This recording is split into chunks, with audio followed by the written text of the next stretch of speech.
Dans un décor planté au milieu de la Louisiane, on en a fait la maison la plus hantée d'Amérique.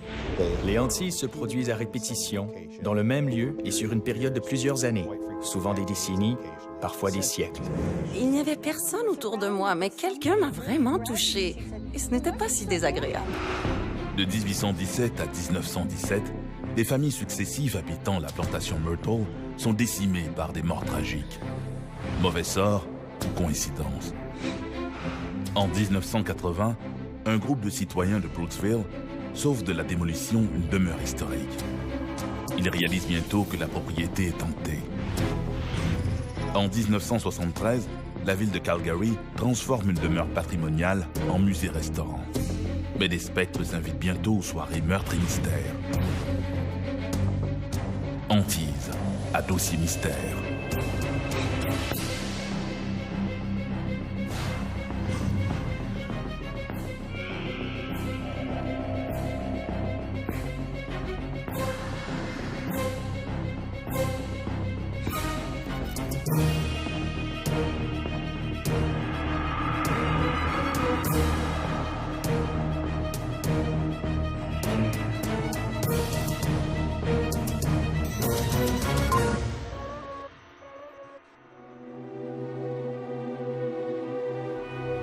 Dans le paranormal, l'univers des fantômes s'articule autour de la nature des manifestations.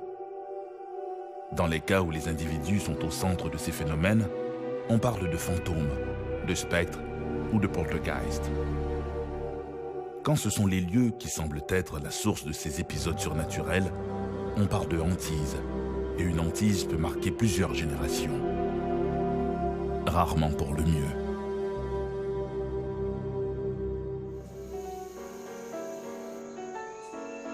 En temps normal, William Winter n'enseigne pas de Chopin à ses élèves. Mais le jeune McCarthy est si doué. Soudain, la mélodie est dérangée par un bruit de sabots martelant la terre. Une voix retentit à l'extérieur. Winter! William Winter, êtes-vous là? J'ai un important message pour vous. Winter! Détournant son regard de l'élève, Winter marche jusqu'à la porte et sort sur le balcon. Le mystérieux cavalier est là. Voilà pour vous. Sur ces paroles, l'homme dégaine un revolver et décharge son arme en direction de Winter. S'il avait pu deviner son funeste destin, William Winter aurait sans doute enseigné à ses élèves le Requiem de Mozart plutôt que les nocturnes de Chopin. Si aujourd'hui la plantation Myrtle est connue à travers le monde, ce n'est pas à cause de son rôle dans l'industrie textile, mais à cause de ses nombreux fantômes. Au départ, la Louisiane compte beaucoup de plantations. Il y a beaucoup d'histoires ici. La plantation Myrtle est bien connue en ville parce que les gens disent qu'elle est hantée. L'histoire des hantises de la plantation Myrtles est tout à fait singulière du fait que la documentation historique contredit la légende et le folklore. Et pourtant, il ne fait aucun doute qu'il se passe de bien drôles de choses entre ces murs. L'histoire de la plantation Myrtle commence en 1796, quand le général David Bradford y a fait construire une première maison. D'après certaines rumeurs, la plantation serait installée sur un cimetière amérindien. J'ai discuté de ce sujet avec le personnel de la plantation Myrtle. Ils m'ont répondu qu'il n'y avait aucun document historique pour confirmer cette théorie. Mais, du même souffle, ils m'ont dit qui sait. Bradford ne se formalise pas trop de ce détail. Il fait construire une maison modeste de 8 chambres qu'il baptise Laurel Grove. Vers 1816, il prend sous son aile un jeune protégé, Clark Woodruff. Le général David Bradford, étant également avocat, a enseigné à plusieurs étudiants en droit et Clark Woodruff était l'un d'eux. Clark Woodruff va devenir amoureux de Sarah Matilda, l'une des filles du général Bradford. Les tourtereaux se marient en novembre 1817. Après la mort de David Bradford, Woodruff reprend la gestion de Laurel Grove pour sa belle-mère. C'est sous son occupation que se serait produit un drame qui depuis hante la plantation. Clark Woodruff et Sarah Matilda s'épouseront et auront 3 enfants, mais on le considérait comme un séducteur. Et d'après ce qu'on dit, il aimait avoir plusieurs maîtresses. L'une d'elles était une esclave nommée Chloé. Chloé était supposément une jeune esclave qui vivait sur la plantation et apparemment, le propriétaire la trouvait bien de son goût. Alors, il l'a installée dans la maison sous prétexte d'en faire la gardienne des enfants. Ils ont eu une histoire d'amour. Il faisait continuellement des avances sexuelles à Chloé, avances auxquelles elle hésitait à répondre. Mais elle avait peur, car elle craignait qu'il ne la menace de retourner travailler dans les champs. Elle ne voulait pas y retourner, elle voulait rester dans la maison. Alors, elle a cédé et éventuellement, il s'est lassé d'elle et s'est détourné d'elle. Elle s'est mise à avoir peur et à craindre qu'il ne la retourne au champ. Alors, elle s'est mise à espionner les conversations de Woodruff. Ainsi, à chaque fois qu'il s'enfermait dans une chambre, Chloé le suivait de près et collait son oreille à la porte afin de savoir de quoi il parlait. Finalement, un jour, elle s'est fait surprendre. Et il s'est emporté contre elle. Il était tellement furieux qu'il lui a coupé l'oreille. Après cela, Chloé portait un turban vert afin de cacher son oreille coupée. Ensuite, ce fut au tour de Chloé de se mettre en colère et d'entreprendre de se venger. Un beau jour, elle a pris la décision qu'elle allait, d'une certaine manière, empoisonner les enfants. Au départ, son intention était de les rendre malades de sorte qu'on la rappellerait à l'intérieur de la maison. Elle comptait s'occuper des enfants et les ramener à la santé de sorte que tout le monde allait l'apprécier et qu'on allait la ramener vivre à l'intérieur de la maison. Mais son plan allait prendre une tournure tragique. Ce qu'elle a fait ensuite a été de se rendre au jardin pour y cueillir des feuilles de laurier rose. Ces feuilles d'oléandre constituent un poison très puissant, autant que l'arsenic. Comme c'était la fête d'un des enfants Woodruff, Chloé a cueilli ces feuilles d'oléandre, les a intégrées au mélange à gâteau et l'a fait cuire. Sa seule intention était de rendre malades les enfants de Sarah Matilda et de Clark Woodruff. Mais ce qui s'est passé par la suite a été bien différent. Les enfants ont bel et bien été malades et Chloé est restée à leur chevet pour les soigner. Mais elle n'a pas réalisé le mal qu'elle leur avait fait. Leur état allait empirer de minute en minute, si bien que la nuit venue, les enfants étaient morts, de même que Sarah Matilda. Mais Woodruff n'est pas mort, car contrairement au reste de la famille, il n'avait pas mangé de gâteau. Après cela, Chloé est devenue très craintive, parce qu'elle craignait que Woodruff ne cherche à se venger sur elle. Elle était inquiète, et les autres esclaves l'étaient également. Ils craignaient pour leur propre sécurité. Alors ils ont pris Chloé, l'ont tirée hors de la maison et l'ont entraînée aux limites du domaine, où ils l'ont pendue à un arbre qui bordait la plantation.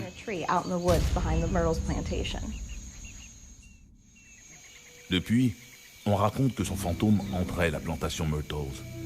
Il aurait été vu des dizaines de fois, tant à l'intérieur de la maison que dans les jardins. On raconte aussi que le fantôme de ses victimes, Sarah Matilda Woodruff et ses enfants, aurait été vu sur le porche avant de la maison.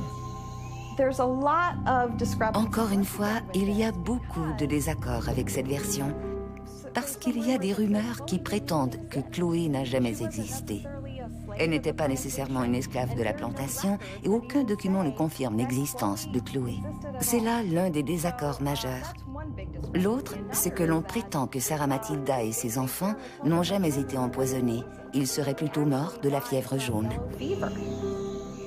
Après l'ère des Bradford Woodruff, la plantation est vendue en 1834 à Ruffin Grey Sterling, un riche planteur de la Louisiane.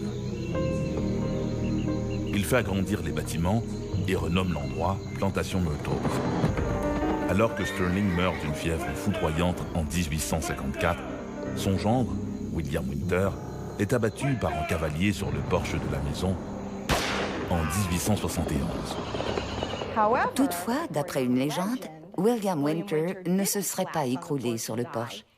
Il aurait été en mesure de tituber jusqu'à l'intérieur, perdant abondamment de son sang, en faisant ses derniers pas de manière dramatique.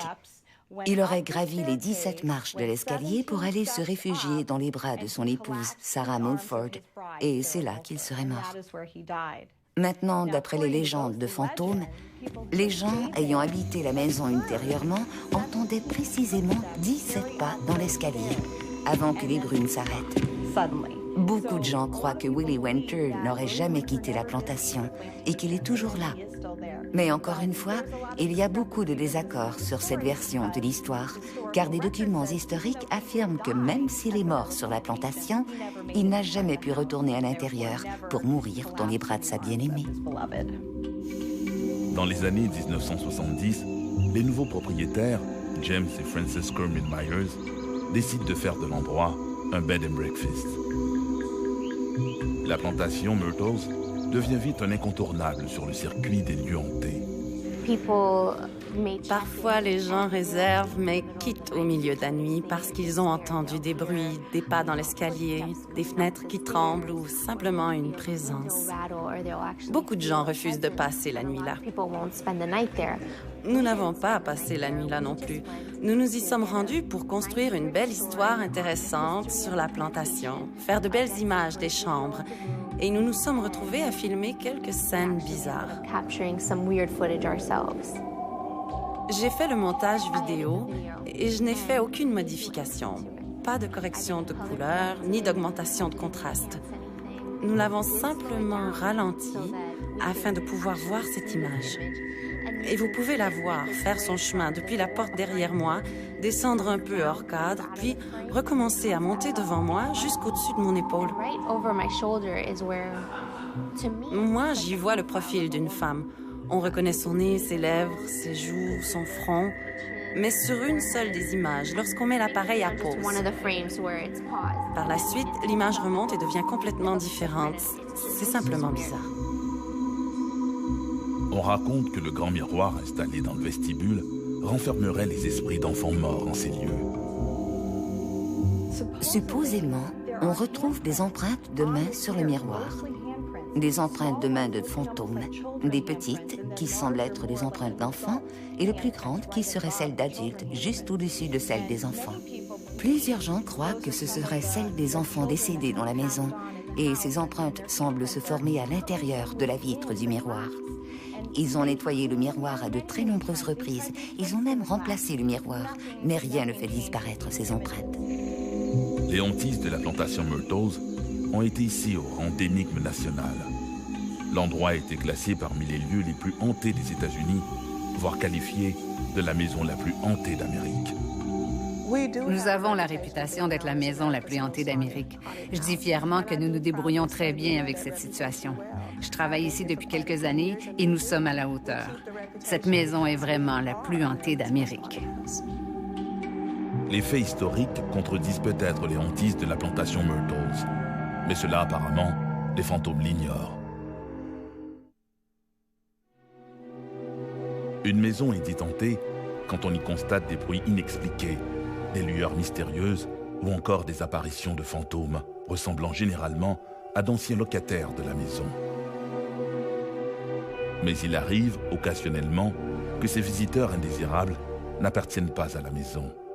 Ils y ont immigré, attaché un objet ou caché au fond d'une vieille valise, comme dans le cas de la May Stringer House sur les côtes de la Floride.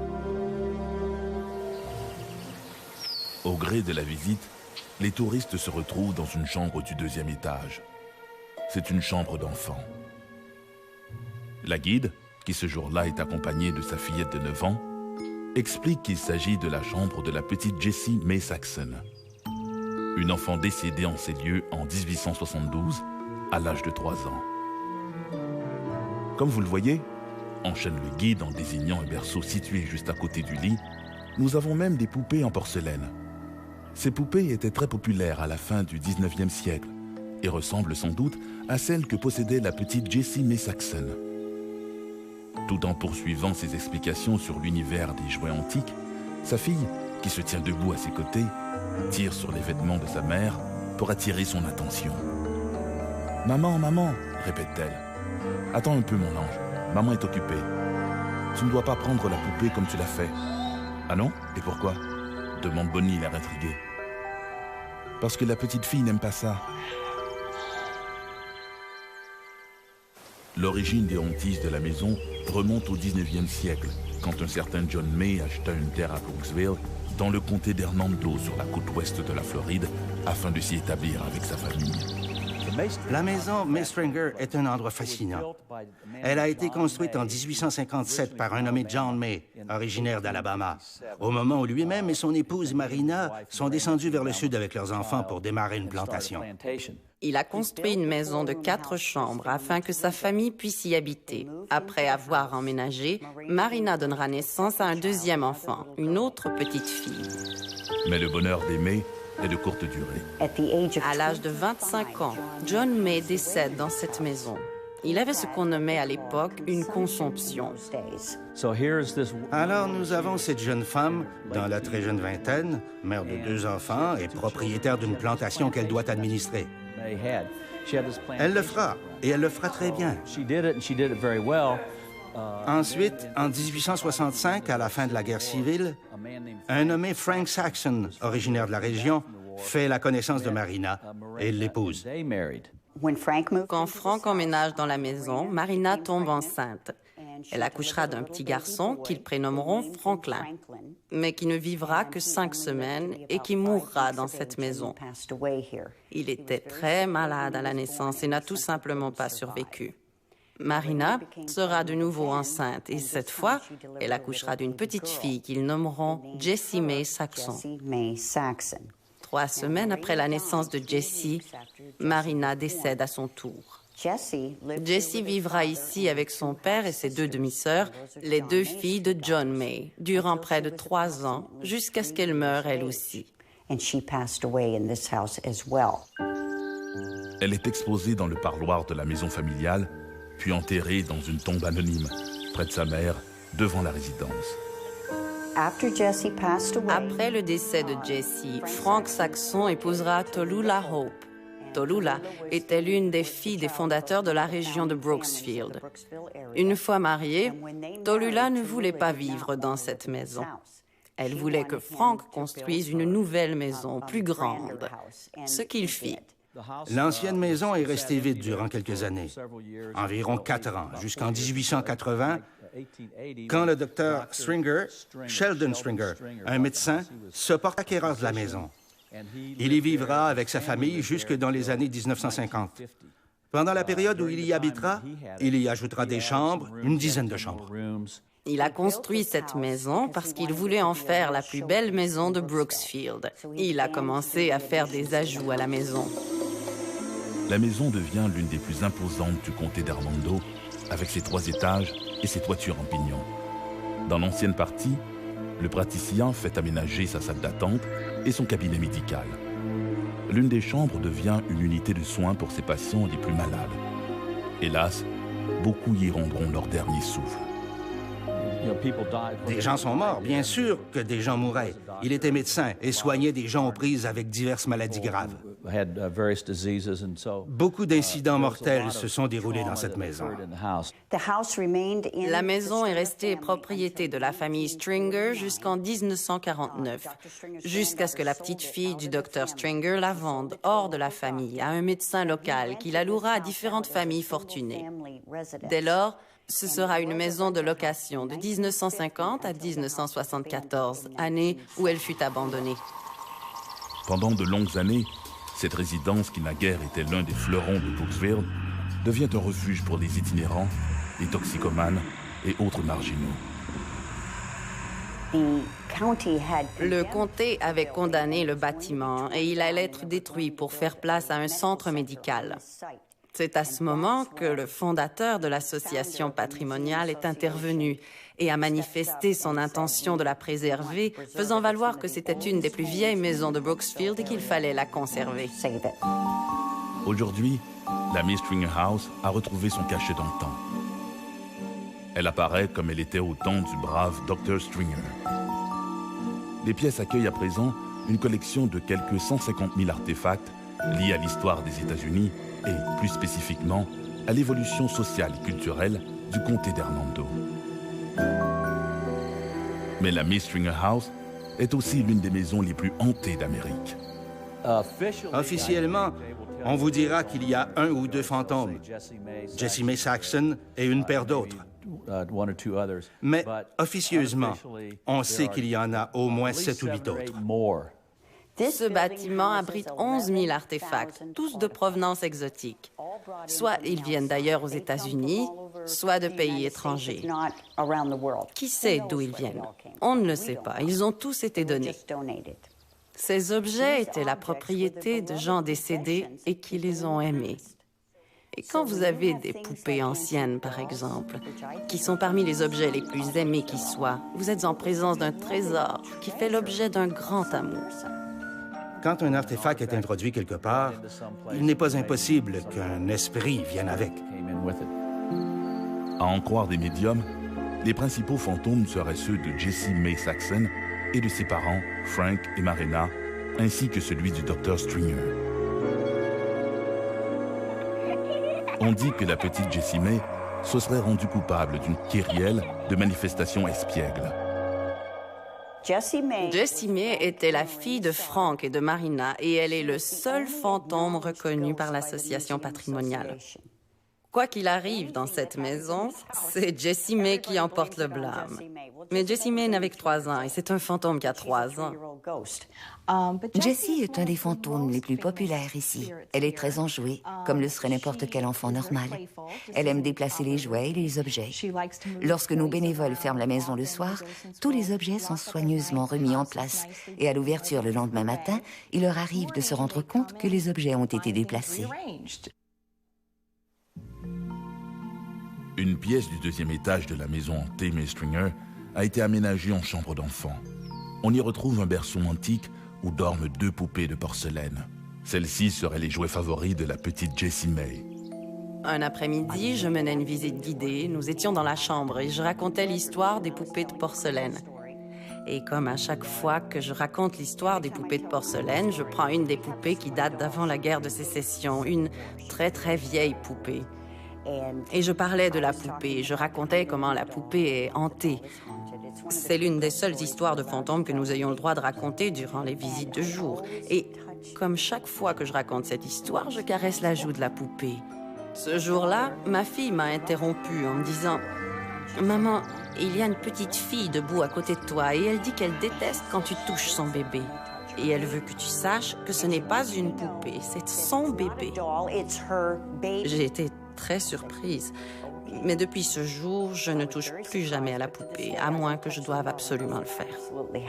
Même aujourd'hui, lorsque quelqu'un touche à cette poupée, il se passe quelque chose. Il se fait frapper, gifler, pousser. Un autre des fantômes de la May Stringer House est James, un vétéran de la guerre 14-18. James était parti à la guerre et avait dû laisser sa fiancée au pays. Lorsqu'il est revenu d'outre-mer, la fiancée l'avait abandonné et était partie avec un autre homme. Dévasté, il a fini par se suicider en se pendant dans une des chambres du haut. On dit de James qu'il serait un revenant polisson. Un samedi après-midi, je guidais un couple âgé et j'étais avec eux dans le parloir en train de faire mon commentaire. Il n'y avait personne d'autre avec nous et soudainement, la femme a sursauté. Je lui ai demandé « Ça va, madame ?» Et elle m'a répondu « Quelqu'un m'a pincé les fesses. » Je lui ai dit « Je suis vraiment désolée, ce n'est vraiment pas approprié. » Là-dessus, elle a ajouté « Il n'y avait personne autour, mais il y a vraiment quelqu'un qui m'a pincé les fesses. » Et elle a ajouté « Mais ce n'était pas si mal. » Mais tous les fantômes ne sont pas aussi inoffensifs. Monsieur Détestable est vraiment détestable. Franchement, ce n'est pas un homme agréable. Il avait mauvais caractère de son vivant. Et d'après ce que nous savons, c'était un acteur qui possédait un coffre en bois lequel a été donné au musée. Beaucoup des objets que vous voyez ici sont des dons en provenance de familles ayant vécu à cette époque. Le coffre de bois est donc arrivé. Il n'est pas arrivé seul. Monsieur Détestable est arrivé avec. Et il s'est mérité son surnom parce que ce n'est pas vraiment un gentil gars. Il est mesquin et déteste particulièrement les femmes. Et il l'a fait savoir aux bénévoles avec lesquels je travaille ici à la maison. Nous préparions la maison en prévision de la maison hantée, un événement que nous tenons chaque année. Ce qui implique que nous avons de nombreux accessoires que nous organisons de manière à créer une ambiance apeurante. J'étais donc dans l'entrepôt des accessoires militaires en train de chercher des accessoires lorsque quelqu'un m'a giflé en plein visage. Monsieur Détestable fait toutes sortes de choses. Il frappe les gens, il pousse les gens. C'est pas pour rien qu'on l'appelle Détestable. Ces dernières années, la Miss Stringer House a accueilli une foule de chasseurs de fantômes et autres passionnés de phénomènes paranormaux. Dave Lafemme est l'un d'eux. Dans le cadre de recherche pour le dernier livre que j'ai écrit, j'ai exploré la maison avec 6 ou 7 de mes amis, des voyants, des médiums. Ils ont vécu toutes sortes de choses. Ils ont passé un excellent moment.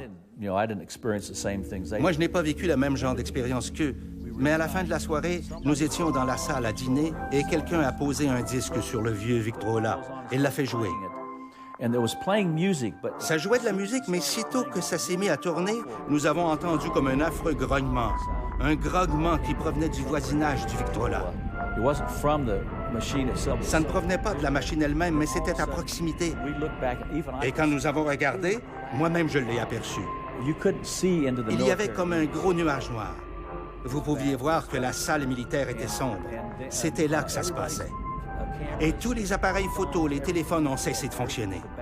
Tout ce qui avait une batterie a cessé de fonctionner. Une femme avait un enregistreur vidéo qui a continué à fonctionner et à enregistrer les images. Après cet événement, elle a regardé les images et on apercevait de petites sphères qui tournoyaient tout autour du Victrola. Kimberly Redman est une autre de ces Nancy Drew du mystère qui a vécu d'étranges moments dans la Miss Stringer House. J'ai souvent été dans cette maison et j'ai personnellement vécu plusieurs expériences étranges. Un jour, j'étais à l'étage et je marchais dans le corridor et du coin de l'œil, j'ai aperçu quelque chose comme un esprit qui me dépassait très rapidement. C'était à peu près de cette hauteur et ça se déplaçait tellement vite que je n'ai pas pu me faire une idée du visage ou de quoi que ce soit. Mais c'était quelque chose de court en termes de grandeur. Ça avait davantage l'allure d'un enfant. Et quand j'ai voulu me retourner, bien sûr, il n'était plus là. Contrairement à beaucoup de lieux publics hantés, où les propriétaires préfèrent demeurer discrets à propos de ces manifestations d'outre-tombe, les responsables de la Miss Stringer House, eux, au contraire, en parlent sans détour. Au début, quand j'ai émis l'idée de faire une tournée des fantômes, c'était après qu'on eut enquêté sur nous. En passant, nous avons fait l'objet de 35 enquêtes. Et la plupart de ces groupes ont trouvé des indices d'activité paranormale. Il est clair que la maison est hantée. À ce stade, nous commencions à devenir célèbres et nous avions besoin de collecter davantage de fonds. Alors, j'ai approché le conseil d'administration et soumis l'idée d'organiser une tournée des fantômes.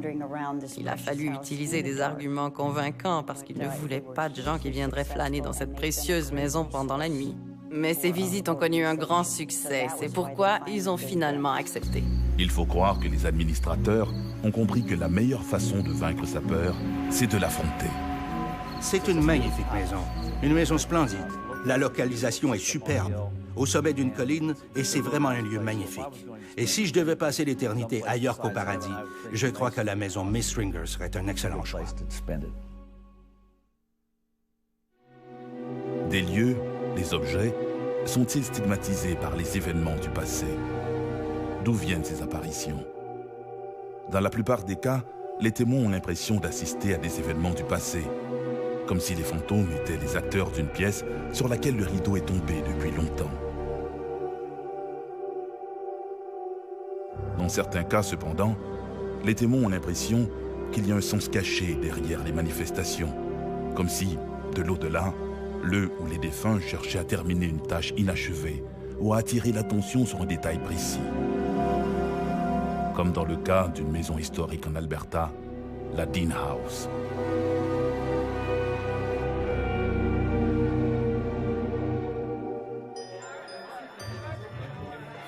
Comme tous les vendredis, ces soirées de meurtre et mystère à la Dean House, une maison historique de Calgary, en Alberta. Pour l'activité, les participants doivent chercher des indices dissimulés dans la propriété, indices nécessaires à la solution d'un meurtre imaginaire.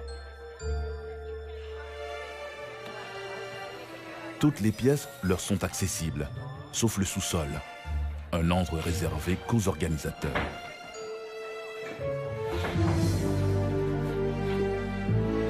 Alors que la soirée est déjà avancée, et en dépit des interdictions du personnel, l'une des participantes se glisse dans la cave.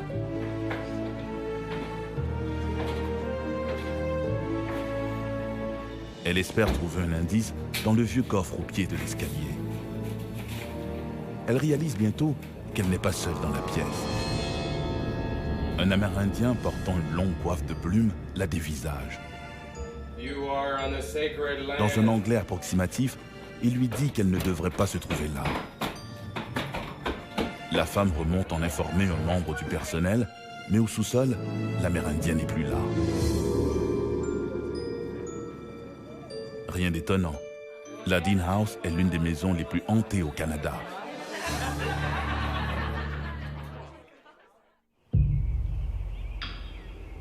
Certaines maisons portent malheur. Au Canada, c'est la Dean House qui jouit de cette peu enviable réputation de maison de malheur. La maison Dean est la plus hantée en Alberta, à Calgary. Cela remonte à la fondation même de la ville, avec le fort Calgary en 1875.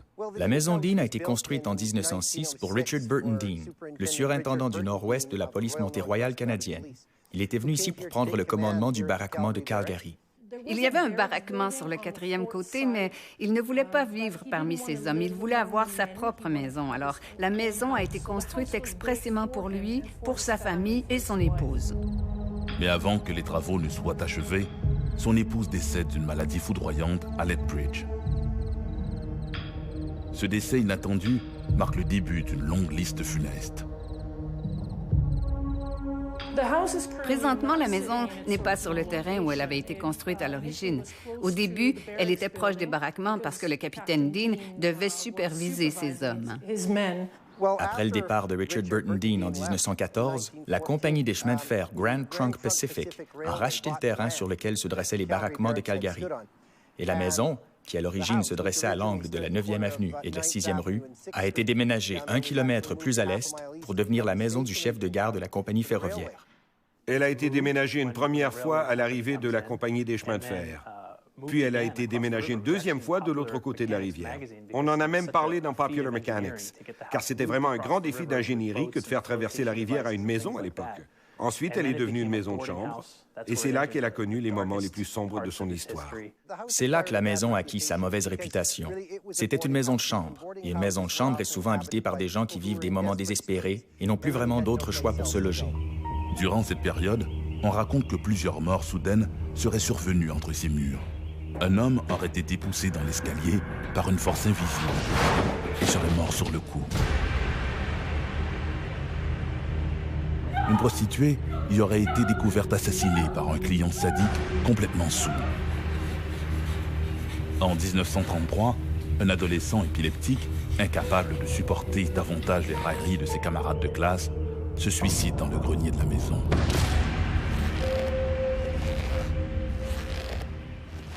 Il y a toutes sortes d'histoires à propos des gens qui ont vécu dans la maison Dean.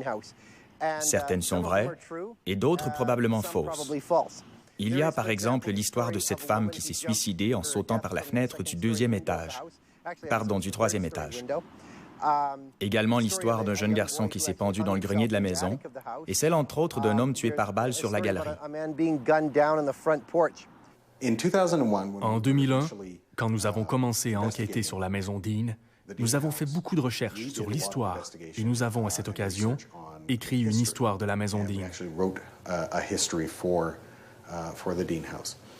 Une partie de ce travail historique impliquait de rechercher tous les indices, toute la documentation concernant n'importe lequel des incidents qui s'y étaient déroulés.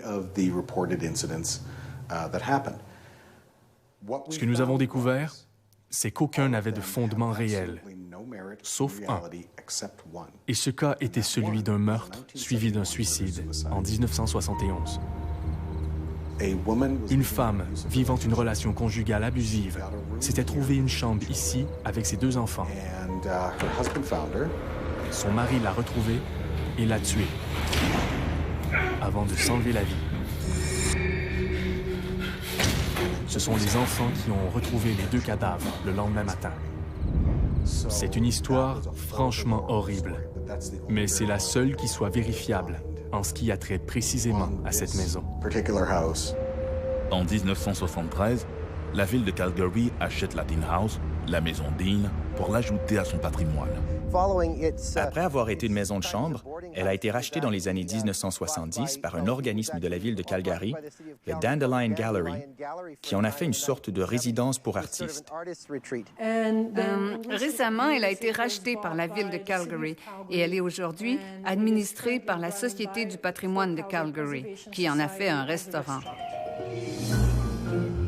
Un restaurant est alors annexé au bâtiment principal et la maison est convertie en musée. Mais ces transformations ne semblent pas plaire à tout le monde. Les employés commencent à rapporter des événements étranges. Objets qui bougent tout seuls, bruit de pas dans les escaliers, murmures inexplicables.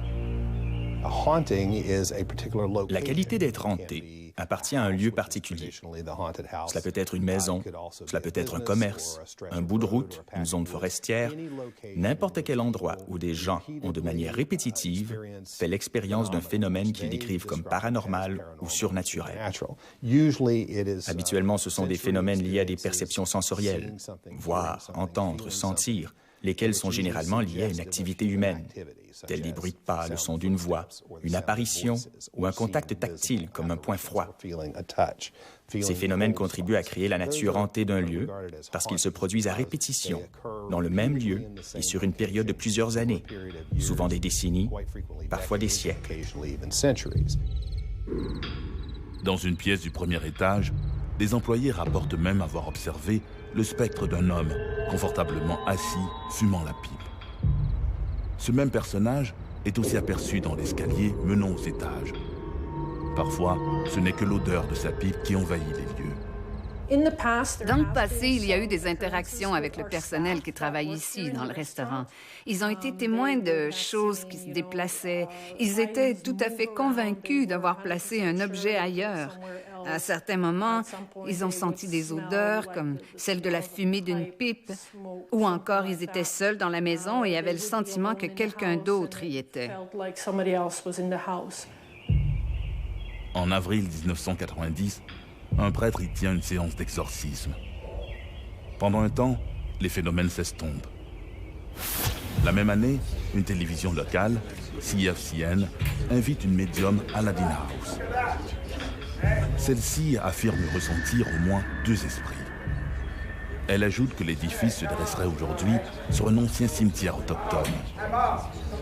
Les talents dont il est question, je préfère utiliser le mot sensible plutôt que médium. Ils sont plus sensibles à l'énergie, peu importe le genre d'énergie à laquelle on a affaire. Et certainement, nous avons eu à plus d'une occasion des moments où ce genre de choses s'est produit. Après coup, nous avons été en mesure de documenter ce qu'ils décrivaient et de constater qu'il y avait une portion de vérité, quelque chose d'authentiquement vrai dans ce qu'ils nous racontaient. Je ne crois pas appartenir à la catégorie des sensibles, je crois que nous sommes tous sensibles jusqu'à un certain point, mais certains sont davantage en phase que d'autres. Je crois que c'est quelque chose qui dépasse n'importe quel genre de talent ou de don. Je reconnais que si nous alignons 10 médiums, nous aurons peut-être 10 réponses différentes. Mais je ne peux que m'étonner de la précision dont certains ont fait preuve lors de certains événements dont nous avons été témoins. C'est durant cette période qu'une participante à une soirée de meurtre et mystère rapporte avoir vu au sous-sol un Amérindien en costume d'apparat. Chaque vendredi soir, nous organisons dans la maison une soirée meurtre et mystère et, bien sûr, nous tirons avantage de ces histoires de fantômes.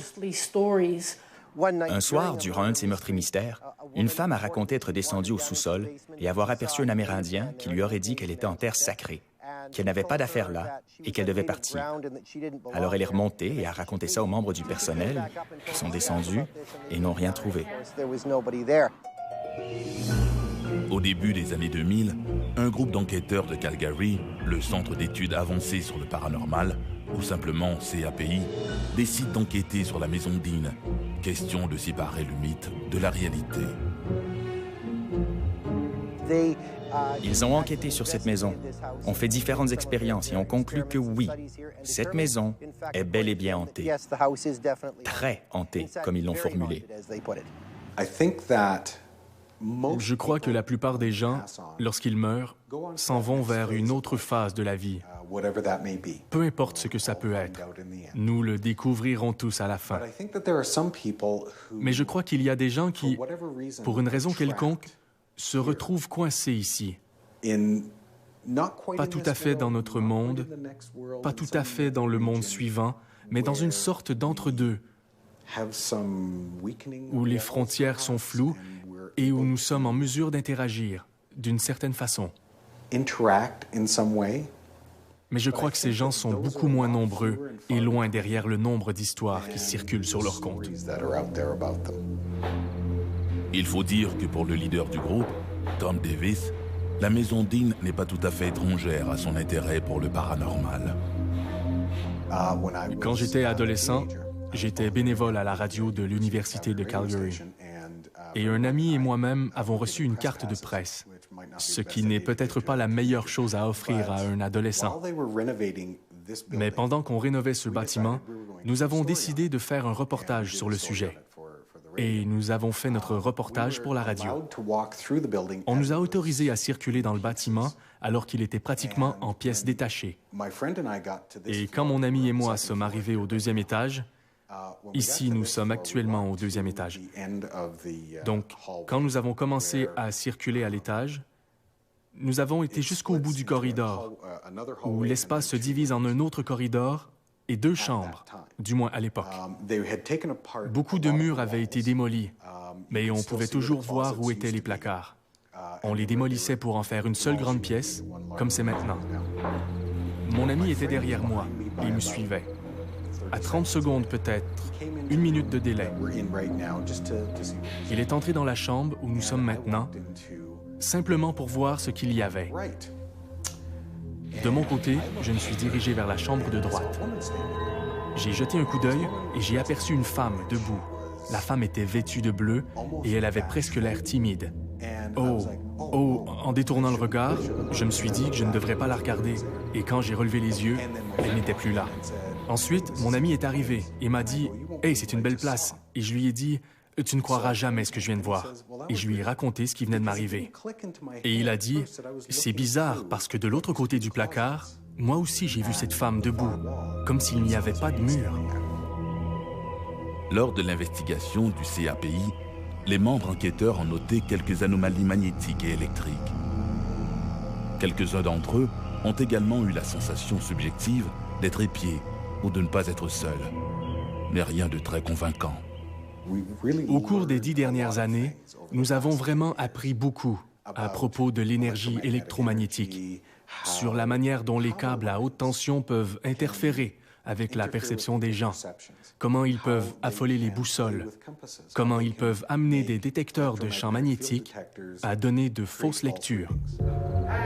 Pour ces Ghostbusters, et malgré l'expérience personnelle de Tom Davis survenue des années plus tôt, la nature des phénomènes rapportés à la Dean House reste indéterminée. 90 à 95% du temps, nous avons affaire à quelque chose qu'on peut expliquer. Mais pour l'autre 5 à 10%, je me gratte la tête, parce que je n'arrive pas à trouver une explication. Encore aujourd'hui, la Dean House captive les médiums qui tentent de communiquer avec les esprits, les jeunes passionnés par le macabre, tout autant que les simples amateurs de soirées meurtres et mystères. Depuis le décès de la jeune épouse du capitaine Richard Burton Dean, les événements tragiques s'y sont multipliés. À l'époque où elle a été transformée en maison de transition, un jeune épileptique s'y suicide dans le grenier. Des déserteurs s'y mutilent et plusieurs femmes y ont été assassinées. La Dean House n'a pas porté chance à ses nombreux locataires. Pas surprenant qu'aujourd'hui, elle abrite autant de fantômes. Quand nous avons fait nos enquêtes ici, nous avons été en mesure d'enregistrer des choses que nous avons été incapables d'expliquer. Est-ce que ça veut dire que la place est hantée? Possiblement. Le monde dans lequel nous vivons est rempli de mystères, d'énigmes, de phénomènes étranges et inexpliqués. Confrontée au phénomène des hantises, la science n'a aucune explication à fournir. Comment la science pourrait-elle documenter et confirmer l'existence de spectres qui, par définition, sont immatériels?